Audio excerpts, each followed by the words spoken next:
Ano? Yun po, walang specific age. Yun ang mga UN guidelines for the prevention of juvenile delinquents, yung Riyadh guidelines. Hindi pare-pareho. So kapag yun pong 15 ay wala naman talagang basihan eh.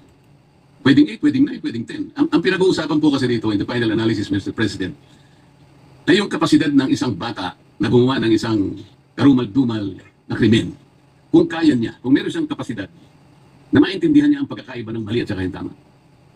Yun ang ating pamantayan. So makatwid, kung yung bata, kahit na 7 taon lang, ngunit kahit pa paano mo pagbalik-balik tayo ng pangyayari, alam niya ang consequence. Alam niya na darating siya sa ganito eh. Yung consequence ng kanyang magagawang krimen sa kanyang kapwa at sa lipunan, alam niya, kahit sa murang gulang pa lang. Pati yung ginamit niya, pamamaraan, kung paano isa sa katuparan yung krimen, isinasangkot din yun. Yung lawak nung consequence na kanyang nagawa, isinasang-alang-alang niya. Doon sa discretion na pinauunawa sa atin ng Korte Suprema sa magitan ng paggagawad niya ng guidelines.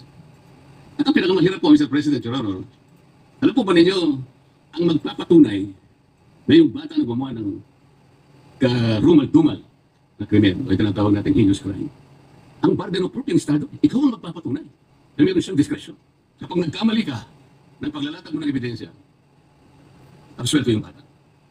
So nakapataw ko po, Mr. President, sa pananagutan ng Estado, kung ikaw ang prosecution, ikaw ang mananag. Dapat sana, patunayan ng bata. Wala pa po akong discretion.